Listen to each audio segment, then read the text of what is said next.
പലപ്പോഴും ഞാൻ അവനെ ഉദ്ദേശിച്ചിട്ടുണ്ട്. എന്റെ സ്വന്തം പെങ്ങളോട് തന്നെ അവനങ്ങനെ ഒരു നീക്കം നടത്തിയെന്ന് വളരെ വൈകിയാണ് ഞാൻ അറിഞ്ഞത്. ആദ്യമൊന്നും അവൾ എന്നോട് പറഞ്ഞില്ല. അത് കാരണം ഞങ്ങളുടെ ബന്ധം തകരുതല്ലോ എന്നവൾ കരുതി കാണും. പിന്നീട് ഞാനത് അറിഞ്ഞപ്പോ എനിക്ക് അവനെ വാൺ ചെയ്യേണ്ടി വന്നു. നീ എന്താ ഹരി പറയുന്നത്? ഞാൻ എന്ത് ചെയ്തു? കൂടുതലൊന്നും പറയണമെന്നില്ല, നിന്നെ എനിക്ക് അറിയാവുന്നല്ലേ. ദൈവം ഇത് രേവതി ഉദ്ധരിക്കരുത്. എടാ, എനിക്ക് തൊട്ട് മനസ്സിലാവുന്നില്ല. എന്താണെന്ന് വെച്ചാൽ വ്യക്തമായിട്ട് പറ. നിന്റെ കുറെ അലവലാതി ഗേൾ ഫ്രണ്ട്സ് ഉണ്ടല്ലോ, അവരുടെ കൂട്ടത്തിൽ എന്റെ പെങ്ങളെ പെടുത്തണ്ട.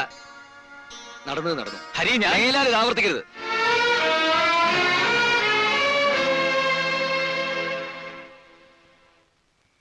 രാത്രി ഹോസ്റ്റൽ മുറിയിൽ ഒറ്റയ്ക്കിരുന്നപ്പോ എനിക്ക് കുറ്റബോധം തോന്നി. ഞാൻ അവനോട് അങ്ങനെ പറയാൻ പാടില്ലായിരുന്നു. അവനോട് ക്ഷമയോദിക്കണം.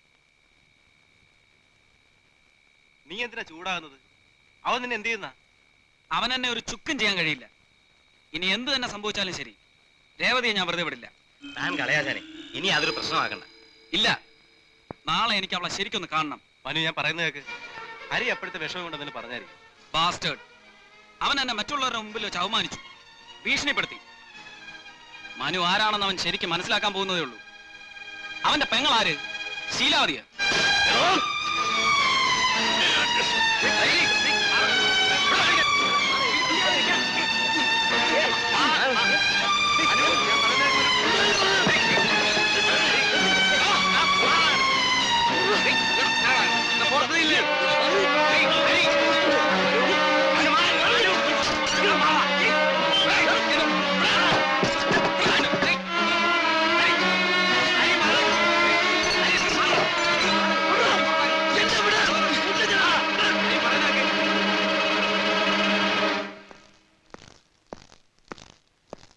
ആ ഒരൊറ്റ കാരണം കൊണ്ട് ഇത്ര നീചമായൊരു പ്രതികാരം എന്റെ പെങ്ങളോട് അവൻ ചെയ്യുമെന്ന് ഞാൻ കരുതിയില്ല.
അറ്റ്ലീസ്റ്റ് എന്ത് പറ്റിയെന്നെങ്കിലും പറഞ്ഞൂടെ? ഇങ്ങനെ മിണ്ടാതിരുന്നിട്ട്. മനു എത്ര പ്രാവശ്യമാണെന്നറിയോ ലൈബ്രറിയിൽ അന്വേഷിച്ചു വന്നത്? ഇതാ എനിക്ക് ഇഷ്ടമാത്തത്. എന്തെങ്കിലും ഒന്ന് പറ. നീ എന്തിനാ മനുവിനെ അവോയ്ഡ് ചെയ്യുന്നേ? ഞാൻ ആരെയും അവോയ്ഡ് ചെയ്യുന്നില്ല. എന്നാ പിന്നെ അയാളെ കണ്ടെന്ന് സംസാരിച്ചൂടെ? അല്ലെങ്കിൽ ഇത്രയധികം ക്ലോസ് ആവരുതായിരുന്നു, അയാളുടെ ഹിസ്റ്ററി ഒക്കെ അറിഞ്ഞു വെച്ചോണ്ട്.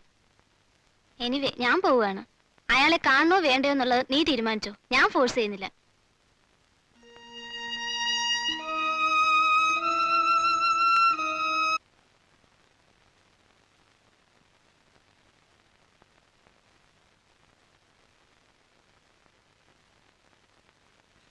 എന്തേ കണ്ടില്ല? ഞാൻ എത്ര ദിവസം വെയിറ്റ് ചെയ്തെന്നറിയോ? ഒന്ന് ഫോണെങ്കിലും ചെയ്യായിരുന്നു അമ്മൂന്. എന്തു പറ്റി? ആകെ ഗ്ലൂമിയാണല്ലോ. എന്താ ഉണ്ടായേ?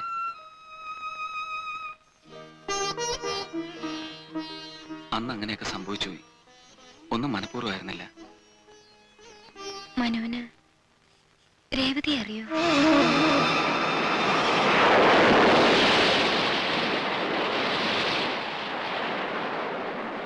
എല്ലാം പറയാൻ വേണ്ടിയാണ് അന്ന് ഞാൻ അമ്മൂനെ വിളിച്ചത്. ഇനിയിപ്പോ ഞാൻ നിരപരാധിയാണെന്ന് ആരെയും വിശ്വസിപ്പിക്കണമെന്ന് എനിക്ക് ആഗ്രഹമില്ല. ഈ ഒരൊറ്റ കാര്യത്തിനു വേണ്ടി വളരെയധികം പീഡനങ്ങൾ അനുഭവിച്ചവനാണ് ഞാൻ. പോലീസ് സ്റ്റേഷൻ, കോടതി, എനിക്ക് വേണ്ടി ചേട്ടൻ വളരെയേറെ കഷ്ടപ്പെട്ടു. ഒടുവിൽ മാനസിക രോഗി എന്ന കാരണത്തിലാണ് ശിക്ഷയിൽ നിന്ന് എന്നെ ഒഴിവാക്കിയത്. സത്യം പറഞ്ഞാൽ ഞാൻ ശരിക്കും ഭ്രാന്തനായി കഴിഞ്ഞിരുന്നു. എൻ്റെ ജീവിതത്തിലെ 2 വർഷം എൻ്റെ ഓർമ്മകളിലില്ല. ഭ്രാന്താശുപത്രിയുടെ ഏതോ ഇരുണ്ട മുറിയിൽ ഒരു പുതിയ മനുഷ്യനായി, ജീവിതമായി എന്ന് ആശ്വസിച്ചിരിക്കുമ്പോഴാണ് ഹരിയെ ഞാൻ വീണ്ടും കണ്ടത്. ഒരിക്കൽ കൂടി മനസ്സിൻ്റെ താളം തെറ്റുമോ എന്ന് ഞാൻ ഭയന്നു. ഹരി പാവമാണ്. ഞാനാണത് ചെയ്തതെന്ന് നാം വിശ്വസിക്കുന്നു. സത്യം അവനെ മനസ്സിലാക്കിപ്പിക്കാൻ എനിക്ക് കഴിയുന്നില്ല. പണ്ട് നിസ്സാര കാര്യങ്ങൾക്ക് വരെ ഞങ്ങൾ പിണങ്ങിയിരുന്നു. ഇതൊരു നിസ്സാര കാര്യമല്ലല്ലോ അവന്. സ്വന്തം പെങ്ങളുടെ മരണത്തിന് കാരണക്കാരനെ അവൻ ഇഷ്ടപ്പെടേണ്ടതില്ല. അമ്മൂന് അവൻ പറയുന്നത് വിശ്വസിക്കുകയോ വിശ്വസിക്കാതിരിക്കുകയോ ചെയ്യാം. പക്ഷേ അമ്മുവാണ് എന്നെ തിരിച്ചറിഞ്ഞത്, മനസ്സിലാക്കിയത്. ഇനി അമ്മു കൂടി എനിക്ക് നഷ്ടപ്പെട്ടാൽ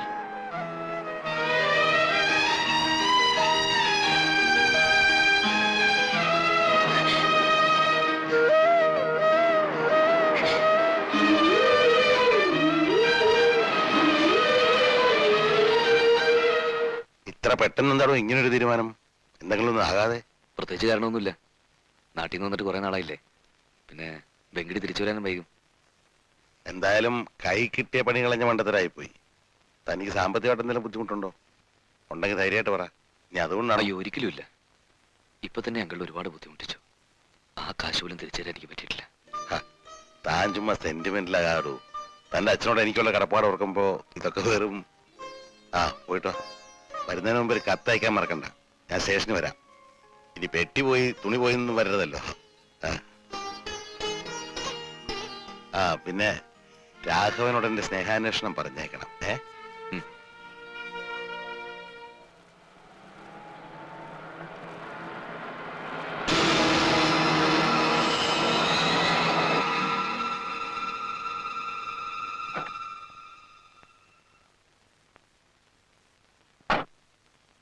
ടുമാറോ ഈവനിങ്.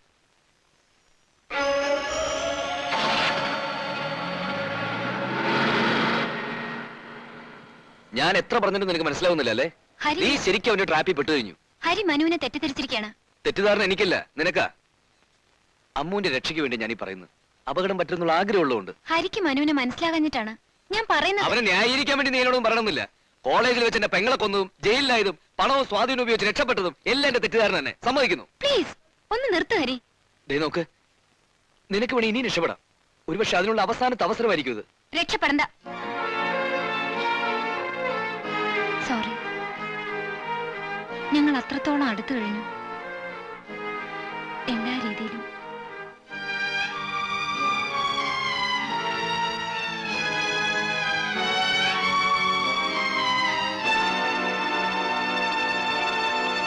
ഞാനിവിടെ ഉള്ളപ്പം അവൻ ഇവിടെ കാണില്ല, അവൻ ഇവിടെ ഉള്ളപ്പം ഞാനും. ചുരുക്കി പറഞ്ഞ ഞങ്ങൾ നമ്മൾ കണ്ടിട്ട് ദിവസങ്ങൾ കുറയായി. നാളെ പോകുന്നതിന് മുമ്പ് എനിക്ക് അവനെ കണ്ടേ പറ്റൂ.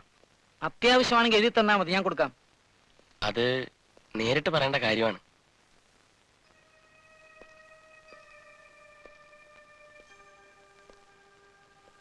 ഗോപനായതുകൊണ്ട് പറയുക, അവന്റെ ചേട്ടൻ എന്ന നിലയ്ക്ക് പറയാൻ പാടില്ലാത്തതോ. സിറ്റിയിലെ ഏതെങ്കിലും ഹോട്ടലിലോ ബാറിലോ നോക്കിയാൽ മതി. കൂട്ടുകാരനെ കാണുകയാണെങ്കിൽ ഈ ശീലങ്ങളൊക്കെ ഒന്ന് മാറ്റാൻ പറയണം.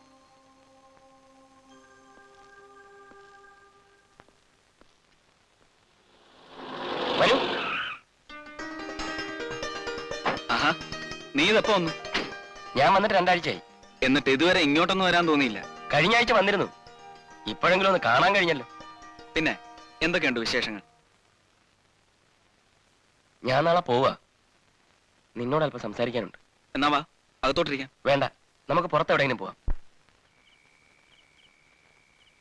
നിന്നെ കണ്ടില്ലായിരുന്നെങ്കിൽ എനിക്ക് മനസ്സമാധാനത്തോടെ തിരിച്ചു പോകാൻ പറ്റില്ലായിരുന്നു. ജോർജിന്റെ ഡെഡ് ബോഡിയുമായിട്ടാണ് ഞാൻ കുവൈറ്റിൽ നിന്ന് വന്നത്. ഏത് ജോർജ്? ആ ഡ്രഗ് അഡിക്റ്റ്, ഹോസ്റ്റലിലെ എൻ്റെ പഴയ റൂംമേറ്റ്. ആക്സിഡന്റ് ആയിരുന്നു. ട്രക്കും കാറുമായി ക്രാഷ്. സ്പോട്ടിൽ വെച്ച് തന്നെ മരിച്ചു. ഞാൻ എത്തുമ്പോൾ മുഖം തിരിച്ചറിയാൻ വയ്യാത്ത വിധം വികൃതമായിരുന്നു. മനുവിന് ഓർമ്മയില്ലേ രേവതിയുടെ ആ മുഖം? ഇത് പറയാനാണോ നീ എന്നെ ഇവിടെ കൂട്ടിക്കൊണ്ടുവന്നത്? അതെ. ഇനിയെങ്കിലും ഞാനത് തുറന്നു പറഞ്ഞില്ലെങ്കിൽ ഞാൻ എന്നോട് തന്നെ ചെയ്യുന്ന ഒരു തെറ്റായിരിക്കും. എനിക്ക് മാത്രം അറിയാവുന്ന ഒരു സത്യമുണ്ടായിരുന്നു. ജോർജിന് രേവതിയോടുള്ള താല്പര്യം.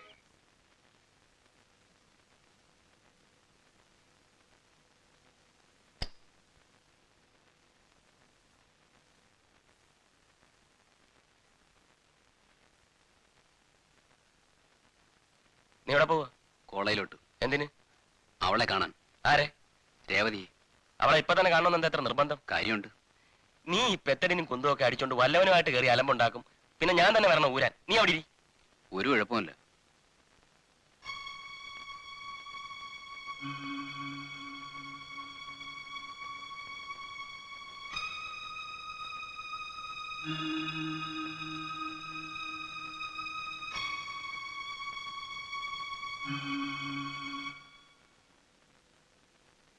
പലപ്പോഴും പറയാൻ ശ്രമിച്ചിട്ടുള്ളതാണ്, പക്ഷെ കഴിഞ്ഞിട്ടില്ല. കുറെ കാലമായി. ജോർജ് ഉദ്ദേശിക്കുന്നത് എന്താണെന്ന് എനിക്കറിയാം, അതുകൊണ്ട് അത് പറയണമെന്നില്ല. എന്റെ മനസ്സിലുള്ളത്. തന്റെ മനസ്സിലുള്ളത് പറയാൻ മറ്റാരെങ്കിലും അന്വേഷിക്കും. എന്റെ മനസ്സിലുള്ളത് ഞാൻ പറയും. എനിക്ക് തന്നെ ഇഷ്ടമാണ്. എനിക്കിഷ്ടമല്ല. ഒന്ന് പോകാവോ ഇവിടുന്ന്?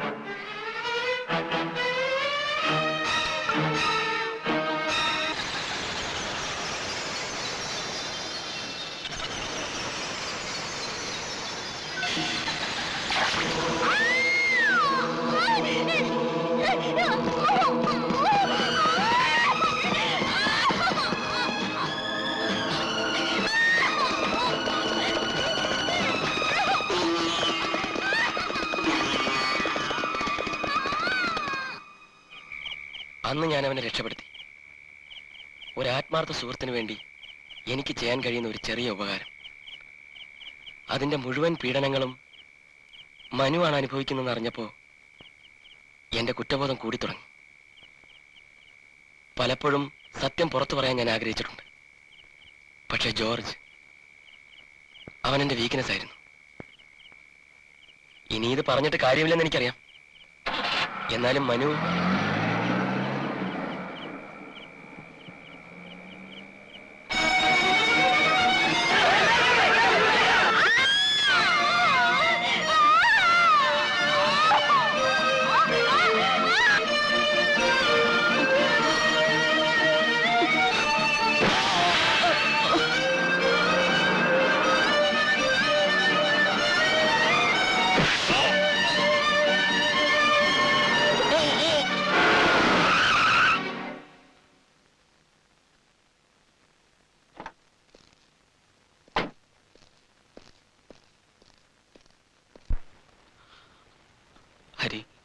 ഞാൻ പറയുന്നത്.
ഒരു നിമിഷം മുമ്പ് ഇതെല്ലാം അറിയാൻ കഴിഞ്ഞിരുന്നെങ്കിൽ.